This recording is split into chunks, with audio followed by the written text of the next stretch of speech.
आज हम लोग सामाजिक विज्ञान 7 क्लास का पढ़ेंगे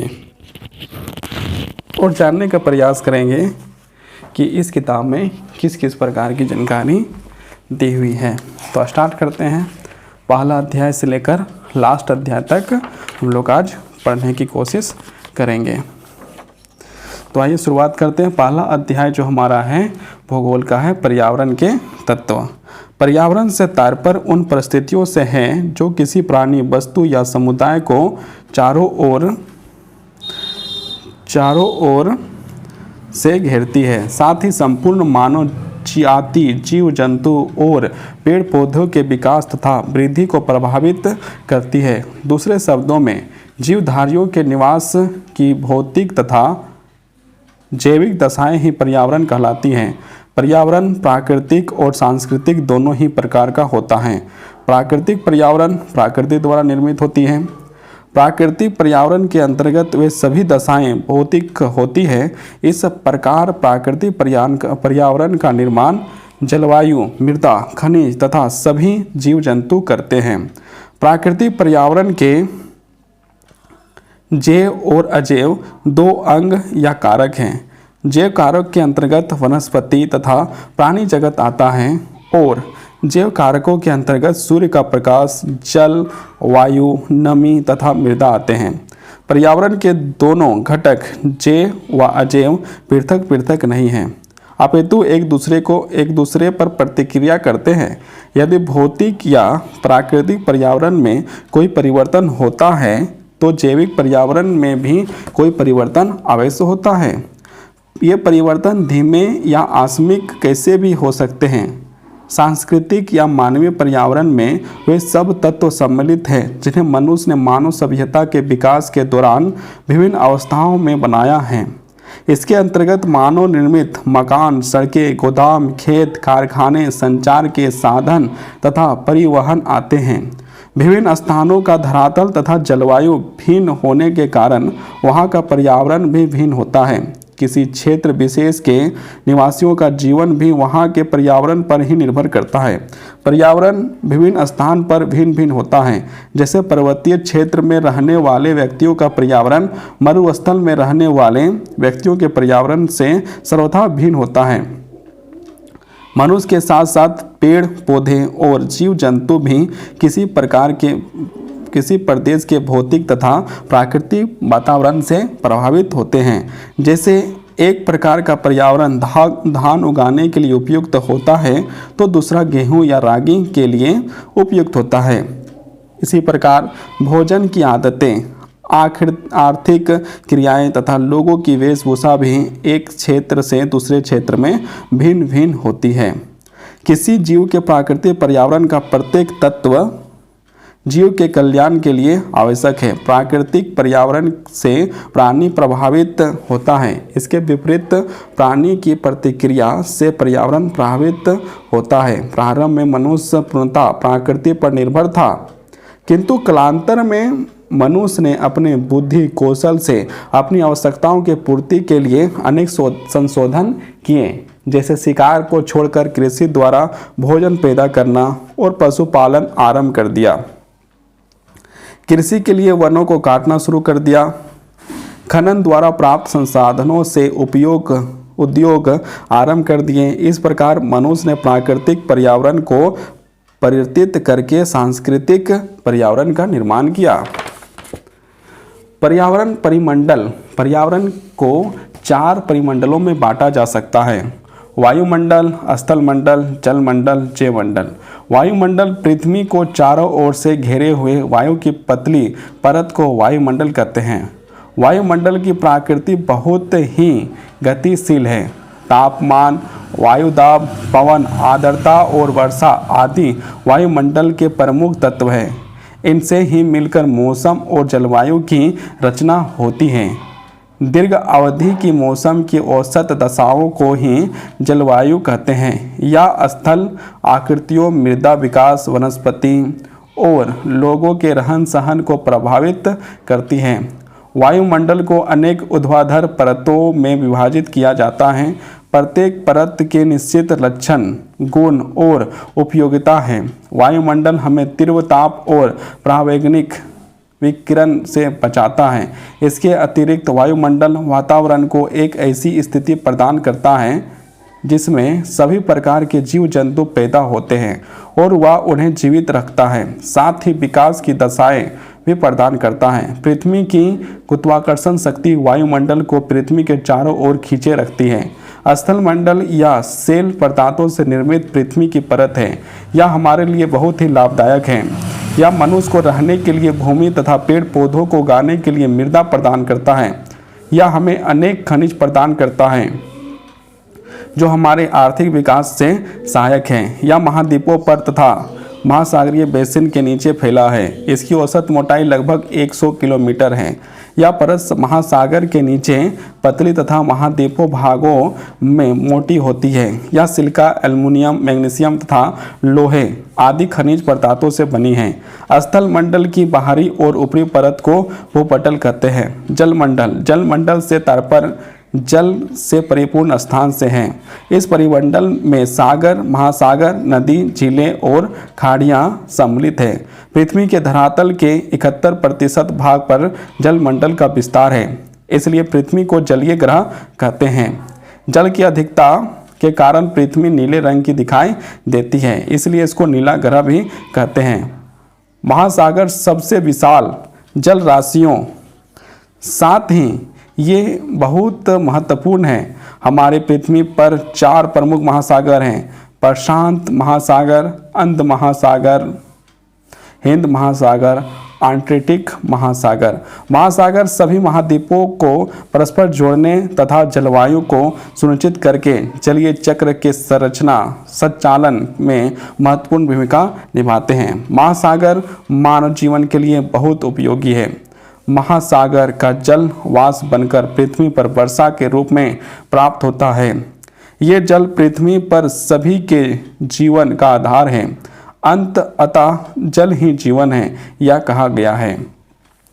तटीय भागों में जल का जलवायु पर समकारी प्रभाव पड़ता है।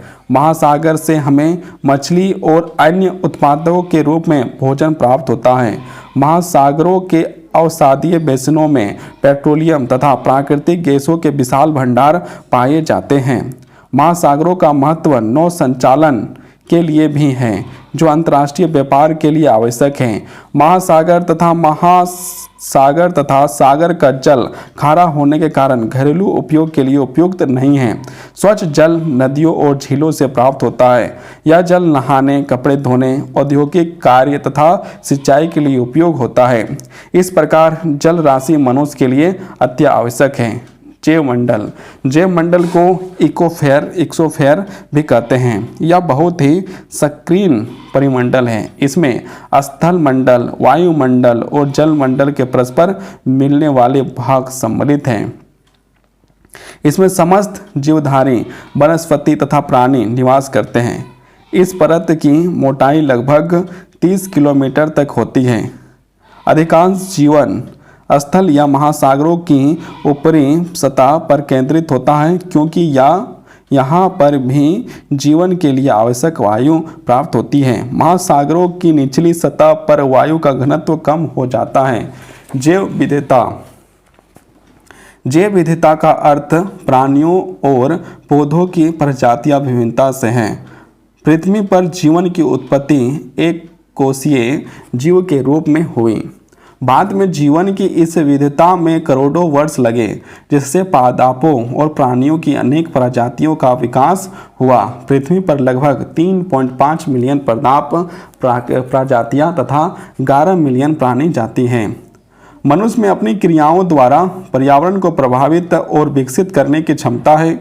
मनुष्य ने अपने क्रियाकलापों द्वारा पर्यावरण को क्षति भी पहुंचाई है। पौधों और प्राणियों की अनेक प्रजातियां विलुप्त हो चुकी हैं और अनेक विलोप होने के कगार पर हैं।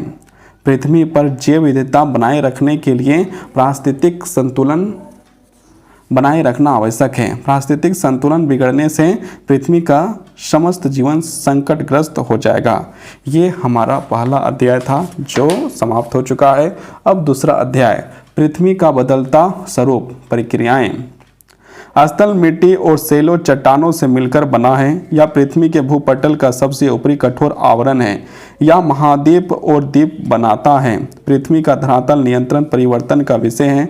पृथ्वी के धरातल पर निरंतर परिवर्तन होते रहते हैं। मनुष्य भी पृथ्वी के धरातल पर निश्चित परिवर्तन करने में महत्वपूर्ण भूमिका निभाता है। ये परिवर्तन प्रकृति में बाह्य रूप से अधिक या कम होते हैं।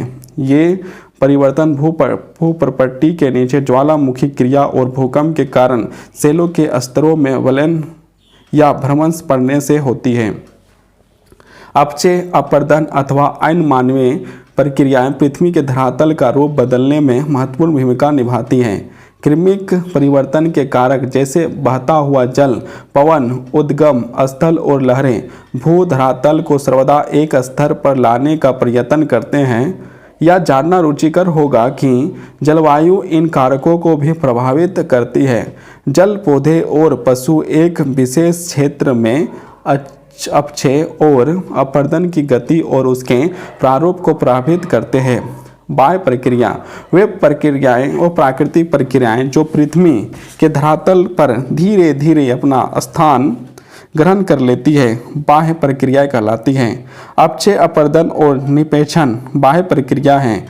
भू धरातल के सबसे ऊपरी भाग पर रेत और मृदा को छोड़कर वहाँ स्थान नंगी चट्टानों से भरा हुआ दिखाई देता है। मौलिक रूप से चट्टानें पिघलने हुए मैग्मा से बनी थीं, जो पृथ्वी के अंदर से फट पड़ा था।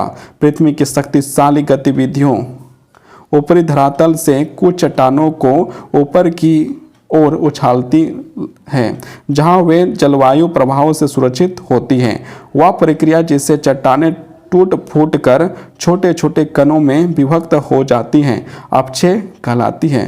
चट्टानों का या अपक्षय या विघटन भौतिक या आकस्मिक रासायनिक कारकों का स्थान ले लेता है। चट्टानें जैसे ही मौसम के प्रभाव में आती हैं, अपक्षय प्रक्रिया प्रारंभ हो जाती है। जब चट्टानें सूर्य से अधिक ताप के कारण गर्म होती हैं तो वे चटक जाती हैं। जब यह प्रक्रिया हजारों वर्ष तक चलती है तो बड़ी बड़ी चट्टानें छोटे छोटे टुकड़ों में बदल जाती हैं। आपने देखा होगा कि किसी चट्टान की चिकनी और नई सतह की मिट्टी या कंक्रीट की बाहरी परत के बदलने या टूटने के बाद वह खुरदरी या दरारों वाली हो जाती हैं। चट्टानों की इन दरारों से सर्दियों में जल बर्फ के रूप में जम जाता है और फैल जाता है, या दबाव प्रायः चिपकी चट्टानों में होती है। इसलिए स्थल कृतियों के लिए अनेक कारक उत्तरदायी हैं। अपक्षय क्रिया को प्रभावित करने वाले कारक: पहला नंबर ताप और दाब में परिवर्तन, दूसरा नंबर जल की क्रिया, तीसरा धूल भरी वायु, 4 पशु और जंतु, 5 पेड़ और पेड़ पौधों की जड़ें। एक बड़ी संख्या में प्राकृतिक कारक पृथ्वी भूपटल पर उच्चावच या उन्नयन में अंतर को घटाने की दिशा में कार्य करते हैं। पहली अवस्था में चट्टानें विघटित होती है और दूसरी अवस्था में जल, गतिशील हिम, पवन या गुरुत्वाकर्षण जैसे प्राकृतिक वाहक चट्टानों के लिए अपक्षय पदार्थ को अपने मूल स्थान से हटाकर किसी अन्य स्थान पर निक्षेपित कर देते हैं। ये प्राकृतिक वाहक मृदा की ऊपरी परत को एक स्थान से दूसरे स्थान पर स्थानांतरित करने के लिए भी उत्तरदायी है। यह मृदा अपरदन है। इस प्रकार अपेक्षित कणों को एक स्थान से दूसरे स्थान पर उठाकर ले जाने की क्रिया को अपरदन कहते हैं। अपक्षय और अपरदन लगभग सभी स्थानों पर और हर समय होती है। कभी कभी अपरदन की प्रक्रिया धीमी और कभी अधिक तेज होती हैं। जलवायु अथवा पर्यावरण में परिवर्तन के कारण उसकी क्रियाएं की गति में अंतर हो जाती है। लाखों करोड़ों वर्ष तक होने वाले अपक्षय और अपरदन पृथ्वी के धरातल पर पाई जाने वाली स्थल कृतियों जैसे पर्वतों, पहाड़ियों, पठारों और मैदानों के रूप में परिवर्तन के उत्तरदायी हैं। अपरदन को प्रभावित करने वाले कारक: अपरदन की मात्रा और दर अनेक कारकों पर निर्भर होती है। भूमि उपयोग में परिवर्तन, दूसरा तापमान, थर्ड भूमि की ढाल, 4 किसी स्थान की वर्षा, 5 मृदा के प्रकार, 6 वनस्पति का आवरण। भूमि की गतियाँ एक बंजर भूमि भी पृथ्वी के धरातल पर परिवर्तन लाते हैं। भूमि, भूसंकलन, कीचड़ का बहना आदि सभी भूमि की गतिविधियों से जुड़े हुए हैं। जब सूक्ष्म मृदा और सेल के टुकड़े खड़ी ढाल के नीचे गिरते हैं तो इस प्रक्रिया को भूसंकलन कहते हैं। जब जल तक चट्टानों को मालवा खड़ी पहाड़ियों के मार्गों की ओर गति करता है तब इसे पंख आह्वान कहते हैं। यदि अपक्षय अथवा अपवर्तन जैसी कोई भी प्रक्रिया नहीं होती तो पृथ्वी बिल्कुल अलग ही होती। ये दोनों शक्तियाँ बहुत पुराने समय से मिलकर काम कर रही हैं। अपक्षय और अपवर्तन की प्रक्रियाओं को अनाच्छादन कहते हैं। अनाच्छादन का शाब्दिक अर्थ है नग्न बनाया या उजाड़ना। यदि सेलों के अपचित कण काफ़ी समय तक अनावृत रहते हैं तो उसमें रासायनिक और जैविक परिवर्तन होते रहते हैं। ये परिवर्तन मिलकर मृदा का निर्माण करते हैं। मृदा पृथ्वी के धरातल की सबसे ऊपरी परत है जो अपेक्षित चट्टानों बहुत अच्छे पदार्थों जैसे रेत, कीचड़, गाद, मिट्टी तथा जैविक पदार्थों आदि से बनी होती है। मृदा पौधे की वृद्धि के लिए बहुत महत्वपूर्ण है। जिन सेलों में मृदा बनती है उसमें खनिज मिलते हैं, साथ ही इसमें सड़ी गली पत्तियां, फूल, जीव जंतुओं के अवशेष, जीवाणु तथा केंचुए भी मिलते हैं। अनाच्छादन के वाहक, अनाच्छादन के विभिन्न वाहक निम्नलिखित हैं। बहता हुआ जल, सेकेंड, नदियाँ, थर्ड, वर्षा का जल, 4, हिमनदियाँ, 5, पवने, 6, लहरें। अनाच्छादन के वाहकों में सबसे अधिक प्रभावशाली कारक बहता हुआ जल है। तेज गति से बहता हुआ जल सेलों को तोड़ता है तथा उन्हें बहाकर ले आता है। नदियाँ बहुत बड़ी संख्या में टूटी हुई सेलों को निचली भूमि की ओर स्थानांतरित करती है। अधिकतम भूमि कटाव घाटी मार्गों और घाटियों आदि में होता है। जब वर्षा होती है तो कुछ जल रिसकर भूमि के अंदर दरारों या छिद्रों द्वारा सेलों में चला जाता है और इस प्रकार अनाच्छादन होता है। हिम नदी बर्फ की नदी होती है जो पहाड़ी ढालों पर नीचे की ओर बहुत धीरे धीरे गतिशील होती है। हिम नदी की गति से होने वाले कटाव भी आकृति की नदी घाटियों को यू आकृति की घाटियों से में बदल देते हैं। मरुस्थलीय क्षेत्रों में पवने धरातल से सूक्ष्म धूल कणों या रेत को बहुत आसानी से उड़ा सकती हैं।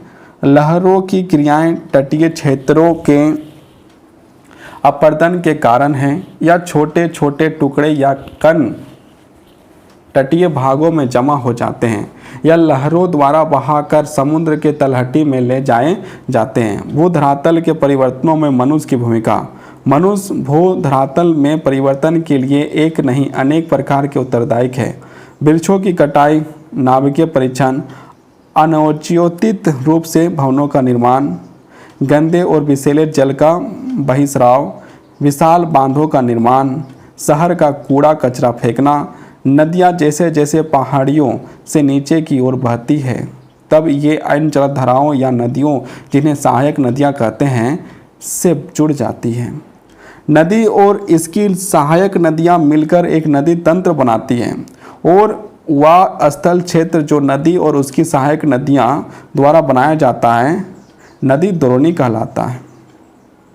समुद्र के निकट कम ढाल होने के कारण नदी द्वारा अपने साथ अपवर्तित पदार्थों या अवसादों को आगे बहा ले जाना कठिन हो जाता है तथा वह उन्हें वहीं जमा कर देती है।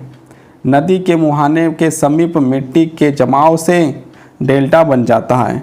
डेल्टा जड़ोड़ मिट्टी से बना लगभग त्रिभुजाकार भूभाग होता है। ग्रीक भाषा के अक्षर डेल्टा की आकृति त्रिभुज जैसी होती है, इसलिए इसे यह नाम दिया गया है। विश्व का सबसे बड़ा डेल्टा गंगा और ब्रह्मपुत्र नदियों के मुहाने पर स्थित है। जल जब हिमपात के रूप में गिरता है तो वह कम जगह घेरते हुए बर्फ के क्षेत्र का रूप ले लेता है। जब यह एक निश्चित मोटाई तक पहुंच जाता है तो यह पहाड़ी ढालों पर नीचे की ओर खिसकने लगता है। हिमनियाँ या हिम नदियाँ बहुत धीरे धीरे गतिशील होती है। हिमनियाँ अन्य हिमानियों से जुड़ी होती है। जब ये हिमनियाँ निचले और उष्ण स्तर पर पहुंच जाती हैं तो पिघलती हैं और संपूर्ण नदी तंत्र का निर्माण करती हैं। इस प्रकार हिमानी एक बर्फ की नदी है जो पहाड़ी ढालों पर नीचे की ओर धीरे धीरे गति करती है। हिमनियाँ अधिक ऊंचाई वाले क्षेत्रों में तथा उच्च अक्षांशों में पाई जाती हैं जहाँ तापमान बहुत कम होता है। हिमनियाँ दो वर्गों में विभाजित होती है। पहला पर्वतीय हिमनियाँ या हिमनद, दूसरा महाद्वीपीय हिमनियाँ या हिमनद। पर्वतीय हिमनद पर्वत के ऊपर भाग से नीचे घाटी की ओर गति करते हैं। ये हिमनद हिमालय या अल्पसास जैसे ऊंचे पर्वतों पर पाए जाते हैं। गंगा और यमुना नदियों का उदय भी पर्वतीय हिमनदों के पिघलने से ही हुआ है। जब किसी क्षेत्र का एक बड़ा भाग बर्फ में ढका रहता है तो उसे महाद्वीपीय हिमनद कहते हैं। ये आकार में काफ़ी बड़े होते हैं किंतु इनकी गति धीमी होती है। ये पूरी तरह से भू धरातल की मोटाई बर्फ की चादर के रूप में ढके रहते हैं। ये प्रायः ध्रुवीय क्षेत्रों में पाए जाते हैं। अंटार्कटिका महाद्वीपीय हिमनद का सबसे अच्छा उदाहरण है। यूरोप, एशिया और उत्तर अमेरिका के उत्तरी भागों में महाद्वीपीय हिमनद पाए जाते हैं। मृदा एक नए अपचित सेलो पदार्थ विलय और फिर से प्राप्त होने वाले खनिज लवणों और जैविक पदार्थों या ह्यूमस का एक जटिल मिश्रण है। यह कहा जा सकता है कि पृथ्वी का धरातल छोटे और असंगठित कणों की एक परत से ढका हुआ है जिसे मृदा या मिट्टी कहते हैं। यह मृदा अवयविलवासी जंतुओं, पेड़ पौधे की जड़ों के दाब और भूमिगत जल की गति द्वारा आपस में मिल जाते हैं। इस प्रकार मृदा अनेक प्रकार के कणों का मिश्रण होती है। इन कणों को दो समूह में विभाजित किया जा सकता है। पहला कार्बनिक या जैविक, दूसरा अकार्बनिक या अजैविक। मृदा का प्रकार उसका रासायनिक संगठन और उसकी कार्बनिक उत्पत्ति की प्राकृतिक प्रमुख घटक हैं जो लोगों को सामाजिक स्थिति, खान पान, पहनावा, रहन सहन और एक विशेष भौगोलिक क्षेत्र के रेशे या गांठ कबाड़ उत्पाद को निर्धारित करता है।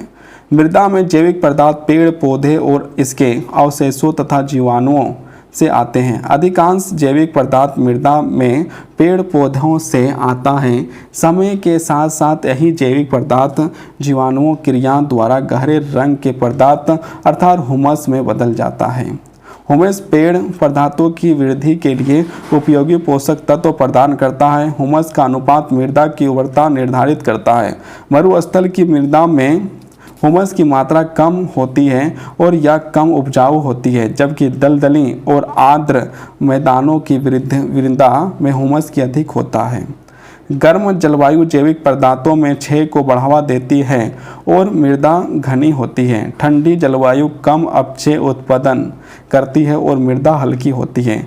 अजैविक पदार्थों में अपक्षयी सेलों के छोटे छोटे टुकड़े, रेत, गाद, मिट्टी और धूल आदि होते हैं। सेलों या चट्टानों के भिन्न भिन्न आकार की होती हैं।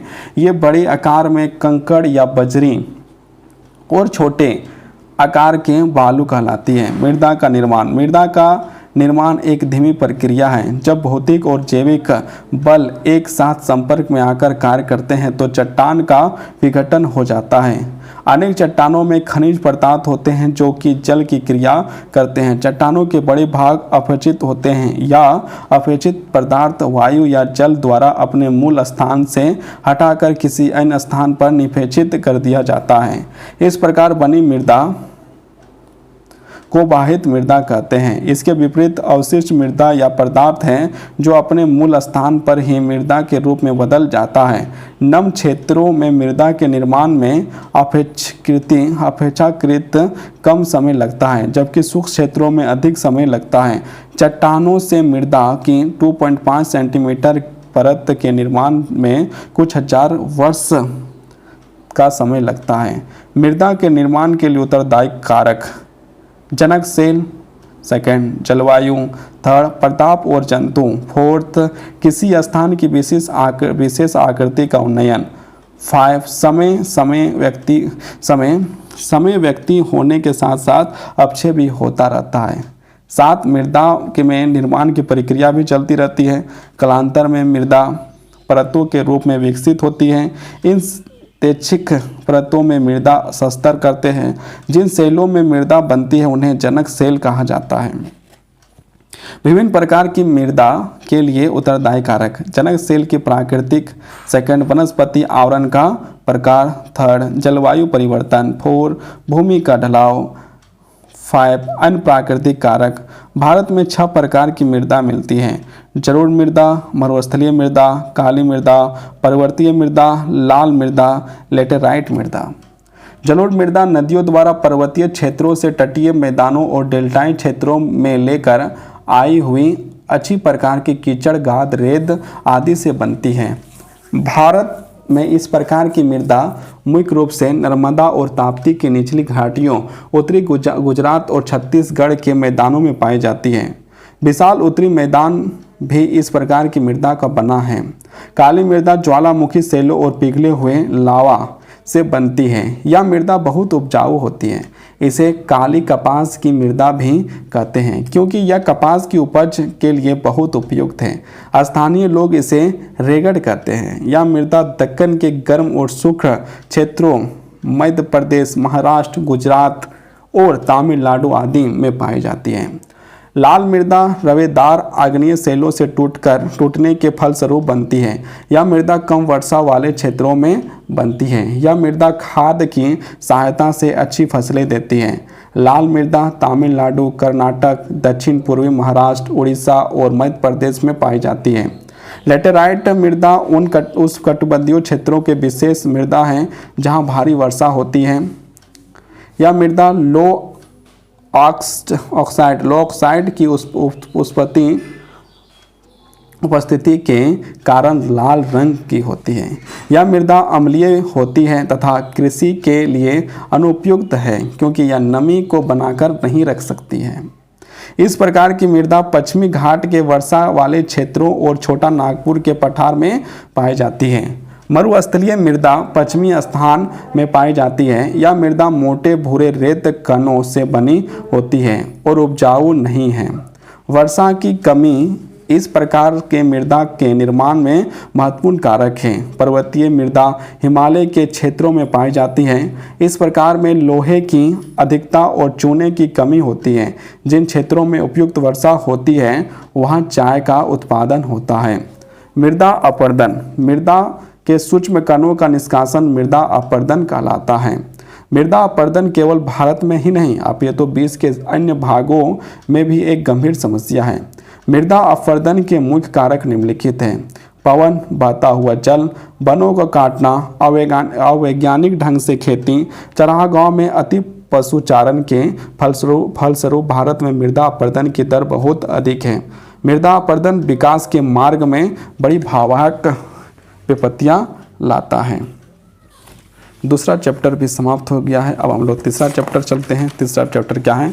पृथ्वी की सतह तथा आंतरिक संरचना। पृथ्वी अब से लगभग 400 करोड़ वर्ष पूर्व बनी थी। पृथ्वी की उत्पत्ति के पश्चात इसमें निरंतर परिवर्तन होते रहे हैं। इस ब्रह्मांड के कुछ भी अस्थायी नहीं है। पिछले अध्याय में आप पढ़ चुके हैं कि पृथ्वी के धरातल पर निरंतर परिवर्तन होते रहते हैं। ये परिवर्तन आंतरिक एवं बाहरिक प्रक्रियाओं के कारण होते हैं। इस अध्याय में आप पृथ्वी की सतह तथा इसकी आंतरिक संरचना के विषय में पढ़ेंगे। पृथ्वी के धरातल का स्वरूप: पृथ्वी का 1/3 से भी कम भाग 29% स्थल तथा 2/3 से भी अधिक भाग 71% जल से घिरा हुआ है। अकेले प्रशांत महासागर का क्षेत्रफल सारे महाद्वीपों के सम्मिलित क्षेत्र से अधिक है। इसका कुल क्षेत्रफल लगभग 16 करोड़ वर्ग किलोमीटर है। आगे दिए गए मानचित्र को देखिए। आपको ज्ञात होगा कि पृथ्वी पर स्थल तथा जल का वितरण समान नहीं है। उत्तरी गोलार्ध स्थल भाग अधिक है तथा दक्षिणी गोलार्ध में जल का भाग अधिक है। इस असमान वितरण का विश्व के जलवायु प्रतिरूपों पर प्रमुख प्रभाव होता है। महासागरीय तटों के निकट जलवायु सम होती है क्योंकि स्थल अपेक्षाकृत शीघ्र गर्म तथा शीघ्र ठंडा हो जाता है। महासागर वर्षण के लिए आवश्यकता आर्द्रता का मुख्य स्रोत है। वे हमारी ऊष्मा के भंडार स्थल और जल का वितरण विश्व को प्रदूषण प्रारूप को भी प्रभावित करता है। तट रेखाओं द्वारा निर्धारित महाद्वीपों तथा महासागरों की सीमाएं विश्व के विभिन्न भागों में विभाजित करने के लिए सरल प्राकृतिक साधन है। धरातल पर विभिन्न प्रकार के स्थल रूप पाए जाते हैं। यहाँ पर्वत, पठार, मैदान तथा गहरी घाटियाँ पाई जाती हैं। पृथ्वी के धरातल की ऊंचाइयाँ और गहराइयों को समृद्ध रूप से ऊंचावच कहते हैं। इसे समुद्र तल को आधार मानकर मापा जाता है। वर्षा ऊर्जन वे हैं महासागरों, नदियों, झीलों या तालाबों में विद्यमान जल के ऊपर सूर्य की किरणें पड़ने से वाष्पीकरण होता है। पदार्थ अपनी जड़ों द्वारा भूमि से जल ग्रहण करते हैं और अपनी पत्तियों द्वारा उसे जलवाष्प के रूप में पुनः वायु को दे देते हैं। पदार्थों की इस प्रक्रिया से जल वापस देने को वर्षोत्सर्जन कहते हैं। कुछ क्षेत्रों में वसंत ऋतु में बर्फ पिघलने या वर्षा ऋतु में अधिक वर्षा के कारण अधिक जल एकत्र हो जाता है। इस अतिरिक्त जल के कारण जल संतुलन बिगड़ जाता है। इसके विपरीत स्थिति हो सकती है। गर्मियों में वाष्पीकरण बढ़ जाता है जिससे मौसम शुष्क हो जाता है तथा जल आपूर्ति कम हो जाती है। हम पृथ्वी का जल बजट नहीं बदल सकते हैं परंतु जल के प्रयोग को नियंत्रित कर सकते हैं। नगरों का उद्योगों में प्रयोग होने वाले जल का बड़ा भाग नदियों या महासागरों में अनुपयोगी जल के रूप में वापस चला जाता है। इसमें प्रायः हानिकारक पदार्थ होते हैं। हम जल की मात्रा को बढ़ा नहीं सकते हैं क्योंकि यह सीमित है। बढ़ती हुई जनसंख्या की आवश्यकताओं की पूर्ति के लिए पर्याप्त जल सुलभ हो सके, इसलिए हमें जल के उपयोग में सावधानी बरतनी चाहिए। इस अमूल्य संसाधन को सुरक्षित रखने के लिए जल संरक्षण पर हमें विशेष ध्यान देना चाहिए। जल प्रदूषण को कम करके एक जल का सावधानी पूर्वक प्रयोग करके हम इसका संरक्षण कर सकते हैं। बाढ़ पर नियंत्रण करना भी जल का संरक्षण का एक उपाय है।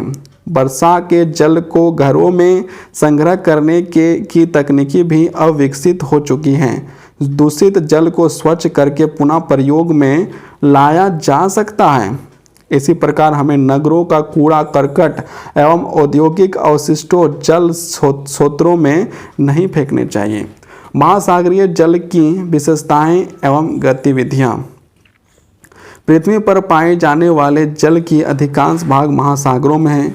महासागरों के जल का प्रयोग प्रत्यक्ष रूप से हम घरेलू कार्यों के लिए अथवा सिंचाई के लिए नहीं कर सकते हैं क्योंकि यह जल खारा होता है। इसका कारण यह है कि समुद्र में जो नदियाँ मिलती हैं वे अपने साथ विभिन्न प्रकार के सेलों के अपरदित पदार्थ लाती हैं जो समुद्र के पानी में मिल जाते हैं। इसमें लवण के कण एवं अन्य पदार्थों के कण भी होते हैं।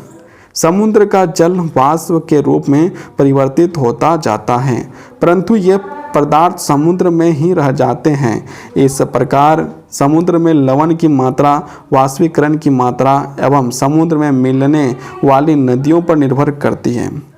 समुद्री जल की औसत लवणशीलता लगभग 35 ग्राम प्रति 1000 ग्राम है। समुद्र का सदैव गतिशील रहता है, चाहे यह गति क्षैतिज रूप में हो या लंबवत रूप में हो। समुद्र के जल में 3 प्रकार की गतियाँ होती हैं: लहरें, ज्वार भाटा, महासागरीय धारा। लहरें, समुद्र तट के समीप आप इन लहरती हुई तरंगों को देख सकते हैं। तरंगे या लहरी समुद्री जल की उछलखंडता को प्रदर्शित करती है। आप किसी तालाब या झील में यदि पत्थर फेंकें तो देखेंगे कि पत्थर का कंकड़ फेंकने से तालाब या झील के पानी में तरंगें उठती है। इसी प्रकार समुद्र पर चलने वाली हवा बड़ी तरंगें उत्पन्न करती है जिन्हें लहरें कहते हैं। लहरें कितनी बड़ी होती हैं यह इस बात पर निर्भर है कि पवन कितनी तेज है। तूफान के समय जब पवन की गति बहुत तेज होती है तो लहरें बहुत ऊंची उठती हैं। ऐसी लहरें कभी कभी बड़ी विनाशकारी होती हैं। सुनामी ऐसी ही एक बड़ी लहर है। ये लहरें भूकंप, महासागरों के नीचे ज्वालामुखी उद्गार या ऐसी अन्य हलचलों से उत्पन्न होती हैं। आजकल लहरों की शक्ति का प्रयोग विद्युत उत्पादन के लिए भी किया गया है। इन लहरों का पूर्व अनुमान न होने पर मछुआरों को भी बहुत हानि हो सकती है। ज्वार भाटा, समुद्र का जल प्रतिदिन लगभग नियमित अंतराल पर 2 बार ऊपर उठता हुआ और नीचे गिरता है। ऐसा सूर्य और चंद्रमा के गुरुत्वाकर्षण से होता है। इसे ज्वार भाटा कहते हैं। समुद्र के जल के ऊपर उठने को ज्वार तथा इसके नीचे गिरने को भाटा कहते हैं। ज्वार भाटा मछली पकड़ने या तथा नौ संचालन में सहायक होता है। कभी कभी उच्च ज्वार बड़े जलयानों को पोताश्रय तक आने तक पोताश्रय से बाहर जाने में सहायक होते हैं। हुगली पर स्थित कोलकाता बंदरगाह ज्वार भाटा के उपयोग का एक अच्छा उदाहरण है। महासागरीय धाराएं, जब समुद्र का जल एक विशेष दिशा पर नियंत्रित चलता रहता है तब जलधाराएं की उत्पत्ति होती है। इन धाराओं की उत्पत्ति पृथ्वी के घूर्णन एवं पवनों के कारण होती है। जलधाराएं महासागरीय जल के गर्म और ठंडे होने से भी बनती है। ठंडा जल सघन और भारी होता है तथा गर्म जल अपेक्षाकृत कम सघन और हल्का होता है, इसलिए ठंडा जल नीचे बैठ जाता है। ध्रुवीय क्षेत्रों में ठंडा जल समुद्र की तलहटी के साथ साथ धीरे धीरे विषुवत रेखा की ओर गतिशील होता है। विषुवत रेखा के निकट से गर्म जल महासागरों की सतह पर ध्रुवों की ओर प्रभावित होने लगता है। जो धाराएं ध्रुवीय प्रदेशों उच्च अक्षांशों में विषुवत रेखा उच्च अक्षांशों की ओर चलती है उन्हें ठंडी धाराएं कहते हैं तथा जो धाराएं विषुवत रेखा के क्षेत्र व निम्न अंशों में से ध्रुवों की उच्च अक्षांश की ओर चलती है उन्हें गर्म धाराएं कहते हैं। यदि आप मानचित्र में ध्यानपूर्वक उसकी दिशाओं को देखें तो पाएंगे कि उत्तरी गोलार्ध में ये धाराएं अपनी दाईं ओर घड़ी की सुई के घूमने की दिशा अनुसार और दक्षिणी गोलार्ध में अपनी बाईं ओर घड़ी की सुई के घूमने की दिशा के विपरीत मुड़ जाती है। इसका कारण पृथ्वी का घूर्णन है। दिए हुए मानचित्र में आप महासागरीय धाराओं को देख सकते हैं। महासागरीय धाराओं को तटीय क्षेत्रों की जलवायु पर महत्वपूर्ण प्रभाव पड़ता है। गर्म महासागरीय धाराएं तटीय क्षेत्रों के तापमान को बढ़ा देती है तथा ठंडी महासागरीय धाराएं तटीय क्षेत्रों के तापमान को कम कर देती है। उदाहरण के लिए जापान के तट के निकट कुरेशिया गर्म और ओशिया ठंडी जलधाराएं हैं। इसी प्रकार के गल्फ स्ट्रीम उत्तरी अमेरिका के पूर्व तट पर गर्म जलधाराएं हैं। जिन तटीय क्षेत्रों के निकट गर्म जलधाराएं बहती हैं वही प्रायः वर्षा होती है क्योंकि गर्म वायु अधिक आर्द्रता ग्रहण कर लेती हैं। इसके विपरीत ठंडी जलधाराओं से प्रभावित क्षेत्रों में वर्षा कम होती है। अफ्रीका के दक्षिण भाग के पश्चिम तट पर पूर्वी भाग की अपेक्षा वर्षा कम होने का यह भी एक कारण है। मानचित्र में देखने से आपको ज्ञात होगा कि अफ्रीका के दक्षिण भाग में पश्चिमी तट पर वेंगुला ठंडी जलधाराएं हैं क्योंकि यह विषुवत रेखा की ओर बहती हैं, जबकि पूर्वी तट पर मोजाम्बिक गर्म जलधाराएं हैं क्योंकि यह विषुवत रेखा के क्षेत्र के दक्षिण की ओर बहती है। ठंडी तथा गर्म धाराओं के मिलने से मछलियों के भोजन की मात्रा में वृद्धि होती है। ऐसे क्षेत्रों में मछली पकड़ना एक प्रमुख व्यवसाय है। उदाहरण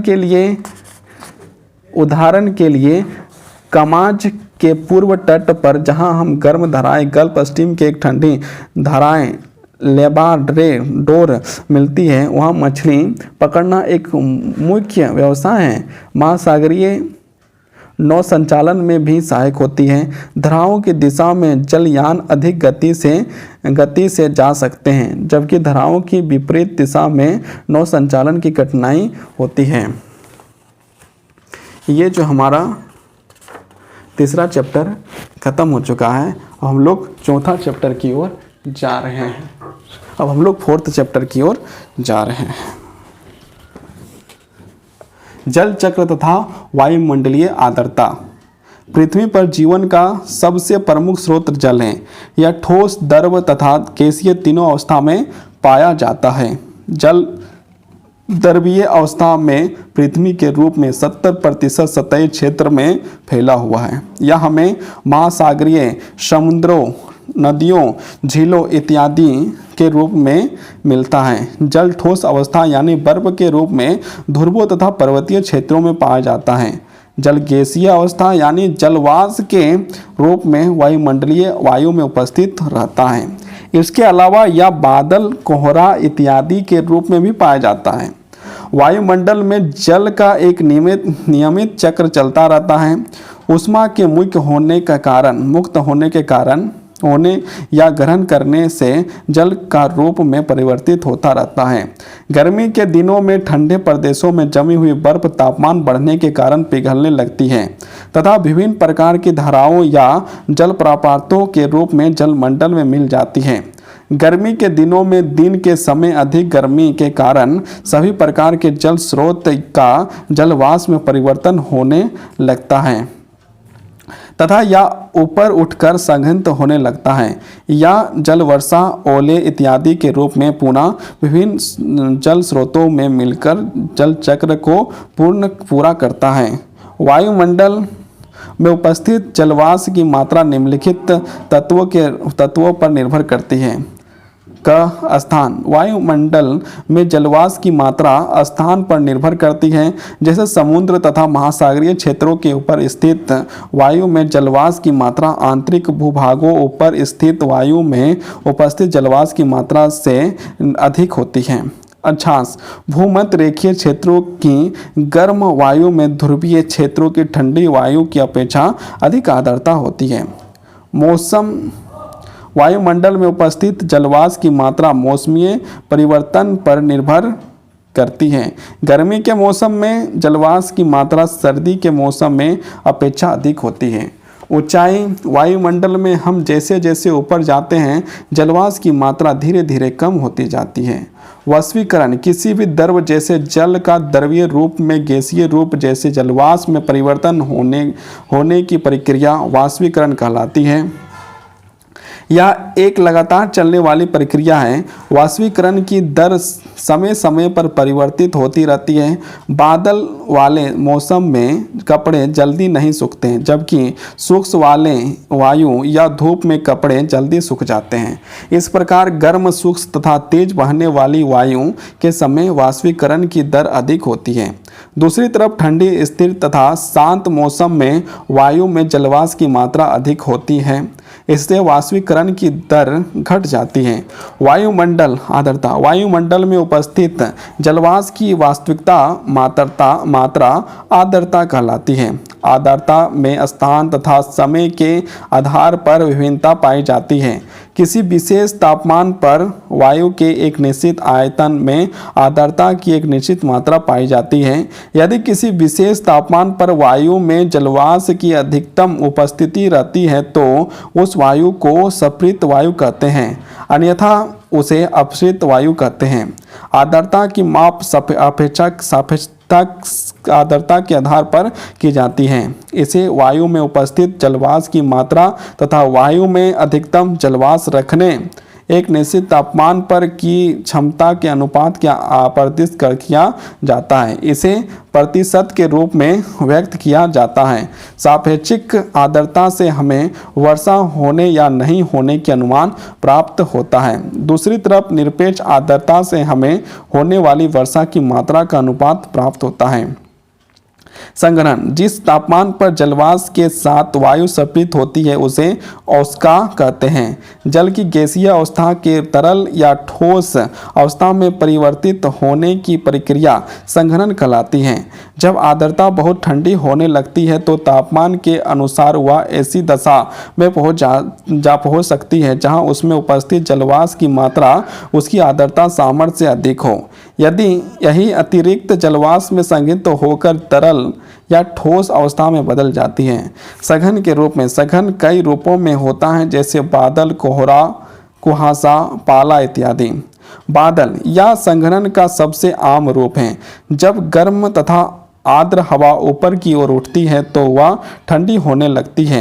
जब इसका तापमान संघनन बिंदु से नीचे पहुंच जाता है तो जलवाष्प जल की छोटी छोटी बूंदों में बदलने लगते हैं। यदि तापमान बहुत कम हो जाता है तो जल की बूंदें बर्फ के रूप ले लेती हैं।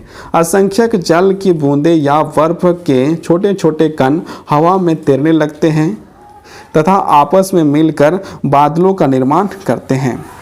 कोहरा पृथ्वी की सतह का जलमंडल की सतह से सटी वायुमंडल की निचली परत पर होने वाले संघनन के होने के निर्माण होता है। कुछ कोहरे काफ़ी संघनन होते हैं जिससे दृश्यता संबंधित अवरोध उत्पन्न होता है तथा दुर्घटना होने की संभावना बन जाती है। जब कल कारखाने से निकलने वाला धुआं कोहराओं में मिल जाता है तो उसे धुंध कहते हैं। कुहासा भी कोहरे के समान ही होता है, जिसका निर्माण पृथ्वी की सतह से सटे वायुमंडल की परत में संघनन होने से होता है। कुहासा तथा कोहरा में यही अंतर है कि कुहासे की बूंदों में बड़ी होती है तथा कुहासा कोहरे की अपेक्षा कम संघनन होती है। ओस, हवा में उपस्थित जलवाष्प संघनित होकर छोटी बूंदों के रूप में धरातल पर स्थित घास की नोकों तथा पौधों की पत्तियों पर जमा हो जाती है। इसे ओस कहा जाता है। ओस के निर्माण के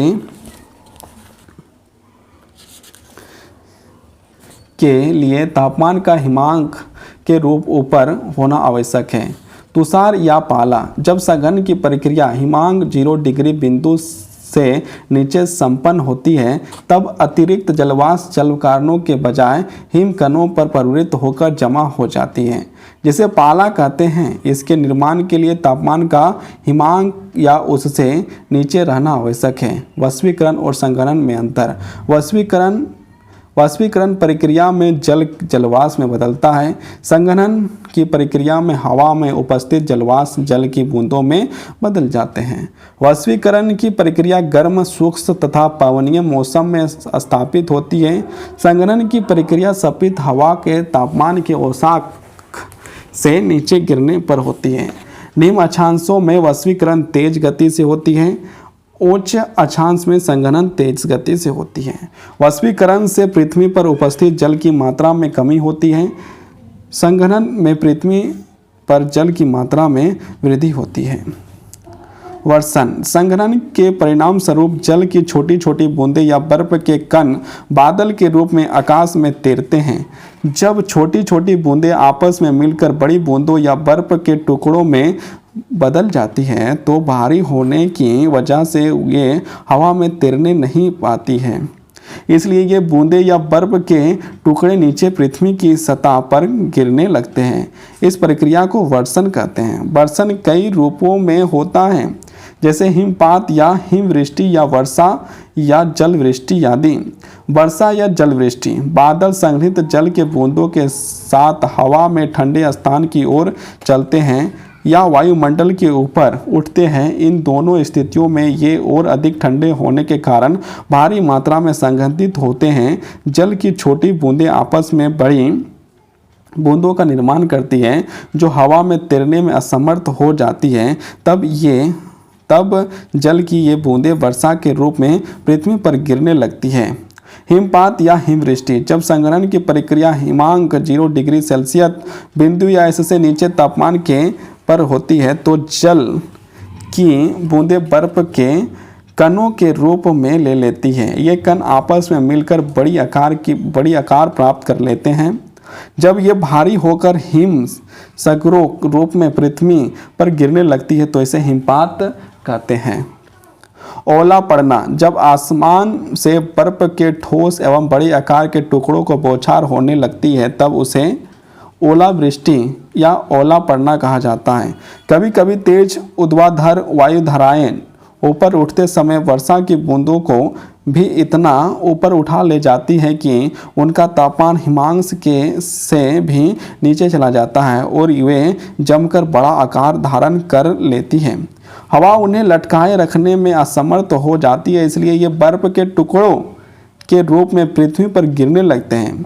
कभी कभी ओला पड़ने के समय तेज बारिश भी होती है। ओला पड़ने के समय बर्फ के टुकड़े तेजी से पृथ्वी के ऊपर गिरते हैं जिससे फसलों की भारी नुकसान होता है। सहमी वृष्टि, इस प्रकार की वृष्टि वर्षा के बूंदों के जमने या हिमकणों के पिघलते हुए जल के पुनः जम जाने से है, जिसमें जल वृष्टि एवं हिमवृष्टि दोनों का मिश्रण होता है। जब धरातल की सीमावर्ती हवाएं का तापमान हिमांक से नीचे एवं उसके ऊपर की हवा या तापमान की हिमांश के ऊपर होता है तब समीप वृष्टि की घटना होती है। वर्षा या जल वृष्टि के प्रकार, उत्पत्ति के आधार पर वर्षा के मुख्य रूप से 3 भागों में वर्गीकृत किया जाता है।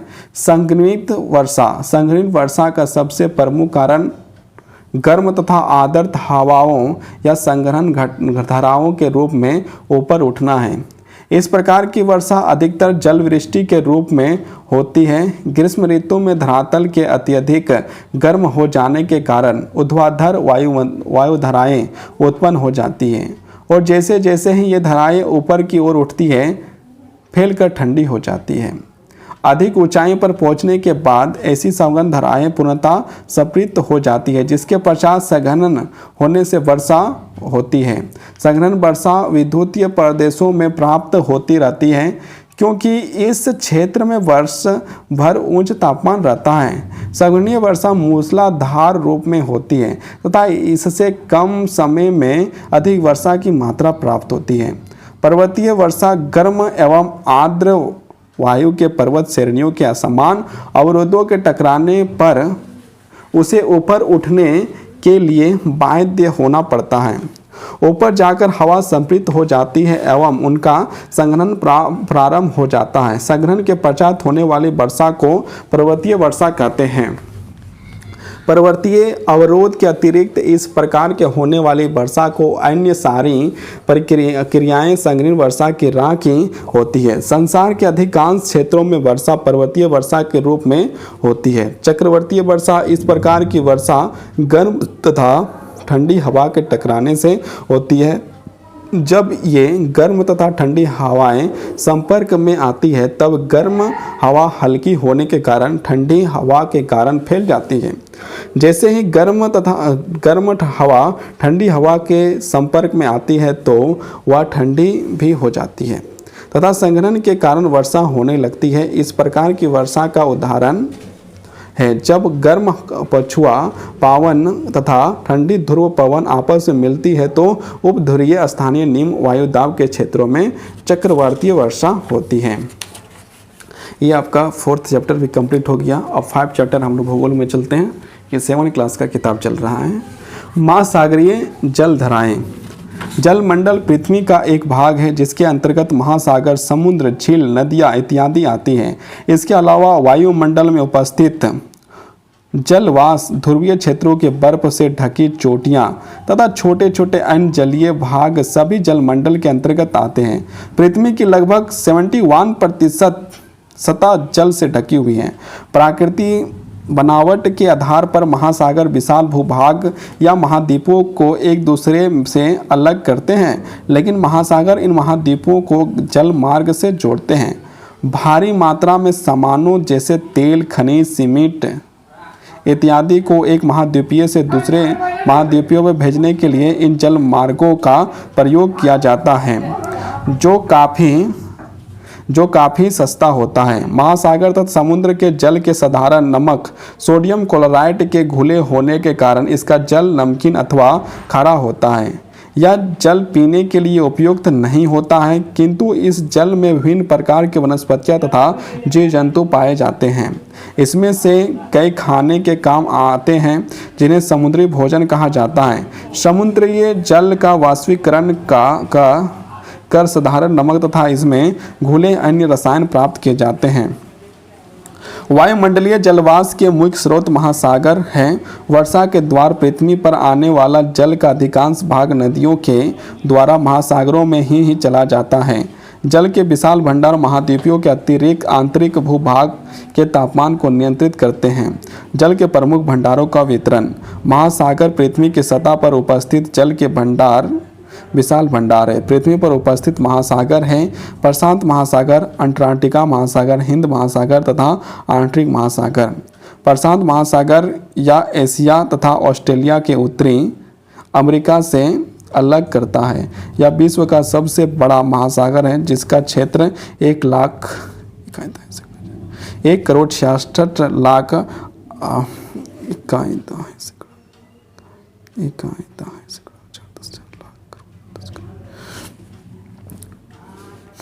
जिसका क्षेत्रफल 1,66,884,380 वर्ग किलोमीटर है। यह लगभग महाद्वीपों के कुल क्षेत्रफल से भी अधिक है। या अन्य सभी महासागरों से गहरा भी है। लगभग 11,034 मीटर गहरी मेरियान गत इसी महासागर में स्थित है। अंटार्कटिका महासागर या महासागर यूरोप तथा अफ्रीका के उत्तरी तथा दक्षिणी अमेरिका से अलग करता है। यह विश्व का सबसे बड़ा व्यस्त महासागर है, क्योंकि अधिकांश समुद्री मार्ग इससे होकर ही गुजरते हैं। इसके समुद्र तटों पर कई महत्वपूर्ण बंदरगाह स्थित हैं। हिंद महासागर किसी देश के नाम पर रखा गया है। हिंद किसी देश के नाम पर रखा गया एकमात्र महासागर है, जो भारत के दक्षिण, ऑस्ट्रेलिया तथा इंडोनेशिया के पश्चिम तथा अफ्रीका के पूर्व में स्थित है। अंटार्कटिका महासागर यह उत्तरी ध्रुव को घेरता है तथा अंटार्कटिका वृत्त में स्थित है। बेरिंग जलमंडल इसे प्रशांत महासागर से जोड़ता है। यह रूस, आस्ट्रेलिया, ग्रीनलैंड, कनाडा तथा अलास्का से घिरा हुआ है। महासागरों के अलावा पृथ्वी पर उससे छोटे जलीय भाग भी हैं, जैसे समुद्र तथा खाड़ियाँ समुद्र महासागर से छोटे होते हैं तथा प्रायः भूभागों में घिरे होते हैं। महासागरीय जल की गतियाँ पवन की गति तथा सूर्य एवं चंद्रमा के बीच आकर्षण बल के कारण महासागरीय जल सदैव गतिशील रहता है। महासागरीय जल को गतियों के आधार पर 3 भागों में बांटा गया है: तरंगे या लहरें, ज्वार भाटा, धारा। तरंगे या लहरें ये महासागरीय जल की सबसे प्रमुख गतियाँ हैं, जिसके कारण नियंत्रण जल में उठाव तथा गिराव की क्रिया संपन्न होती है। इसका सबसे प्रमुख कारण सागरीय जल के ऊपर होने वाला पवन प्रवाह है, जिसकी रगड़ के कारण लहरें उत्पन्न होती है। इस रगड़ से जल की मात्रा ऊपर सतह की गतिशील रहती है। पवन जल के कणों को ऊपर नीचे होने के लिए बल प्रदान करती है तथा जल के कण इस गति को दूसरे कणों के स्थानांतरित करते हैं। इस प्रकार जल के कण केवल ऊपर नीचे होते हैं और तरंगों को आगे बढ़ा देते हैं।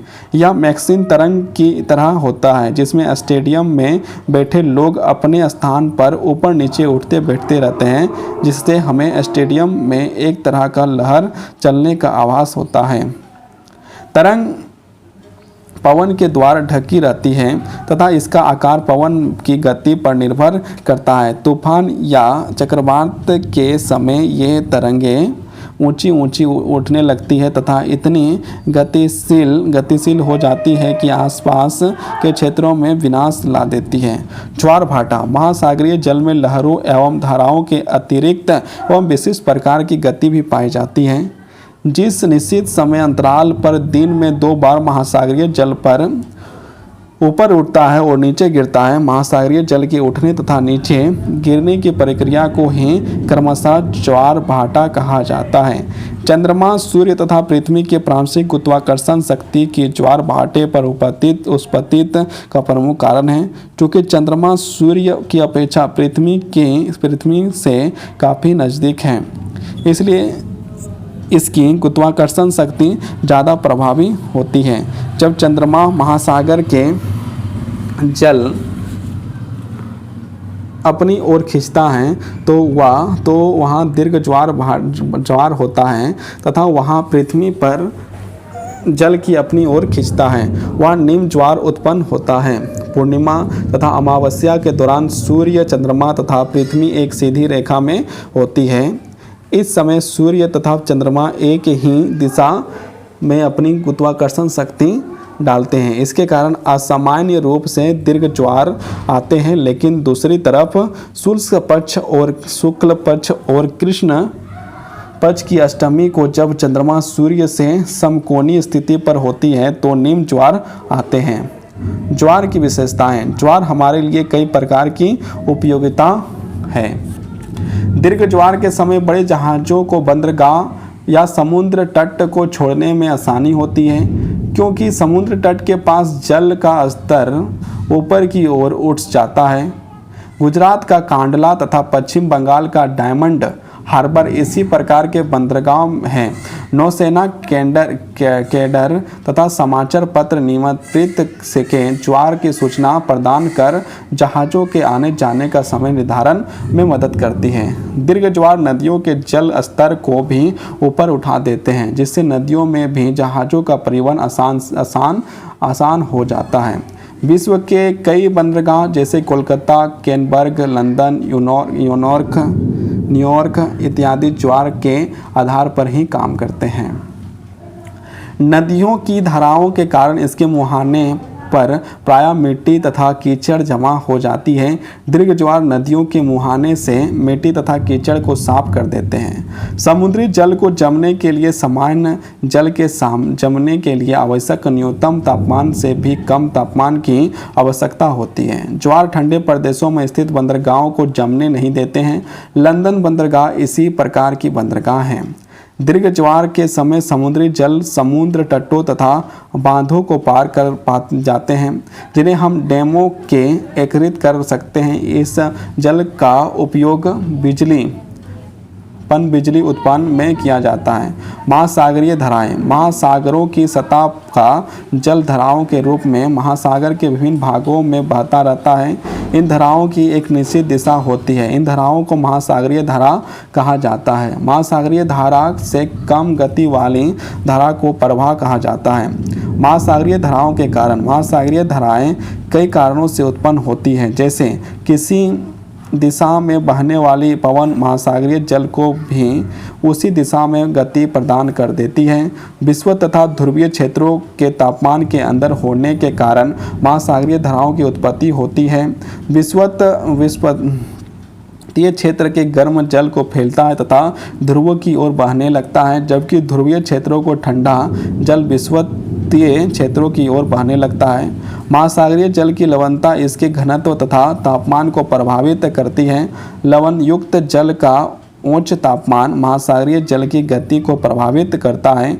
कुछ स्थानीय धाराएं जो नज़दीकी समुद्रों के जल के आसमान वाष्पीकरण की दर के कारण होती है, महासागर या समुद्री जल के स्तर के अंतर ला देती है। महासागरीय धाराओं की दिशा परिवर्तन। पृथ्वी की घूर्णन गति के कारण महासागरीय धाराओं की दिशा बदल जाती है। उत्तरी गोलार्ध में ये दाईं तरफ तथा दक्षिणी गोलार्ध में ये बाईं तरफ मुड़ जाती है। भूभाग के आकार तथा दिशा की धाराओं की दिशा बदल देते हैं। विभिन्न आकार वाले भूभाग महासागरीय धाराओं की दिशा बदल देते हैं। इसके अलावा पृथ्वी की घूर्णन गति के कारण धाराएं उत्तरी गोलार्ध में दाईं ओर तथा दक्षिणी गोलार्ध में बाईं मुड़ जाती हैं। उत्तरी गोलार्ध में धाराएं घड़ी की दिशा में तथा दक्षिणी गोलार्ध में घड़ी की उल्टी दिशा में और बहती है। महासागरीय धाराओं के प्रकार। महासागरीय जल धाराओं दो प्रकार की होती हैं, गर्म जल धारा तथा ठंडी जल धारा। जो धाराएं निम्न आकाश के विद्युतीय तथा उष्णकटिबंधीय क्षेत्र के ठंडे समशीतोष्ण तथा उपध्रुवीय क्षेत्रों में बहती हैं उन्हें गर्म जल धारा कहते हैं। ये प्रायः महाद्वीपों के पूर्वी समुद्र तट के साथ बहती है। दूसरी तरफ जो धाराएं ठंडे उच्च अक्षांश के गर्म निम्न अक्षांशों की तरफ बहती है उन्हें ठंडी जल धाराएं कहते हैं। ये प्राय महाद्वीपों के पश्चिम समुद्री तटों के साथ होकर बहती हैं। महासागरीय जल धाराओं को जलवायु का प्रभाव। समुद्रीय प्रदेशों की जलवायु अधिकांश महासागरीय जलधाराओं में प्रभावित होती है। जब समुद्र की ओर से पवन चलती है तो यह आंतरिक भूभागों को प्रभावित करती है। महासागरीय जलधाराएं विभिन्न स्थानों के तापमान तथा वर्षा के रूप को प्रभावित करती है। ठंडी जलधाराएं एक ही अक्षांश पर स्थित कई स्थानों में से किसी स्थान को अन्य स्थानों से ठंडा रखती हैं। इसी प्रकार गर्म जलधाराएं एक ही अक्षांश पर स्थित अन्य स्थानों में से किसी स्थान को गर्म रखती हैं। दक्षिण अमेरिका के पश्चिमी समुद्री तट के साथ बहने वाली पेरू को ठंडी जलधाराएं एवं उत्तरी अमेरिका के पश्चिमी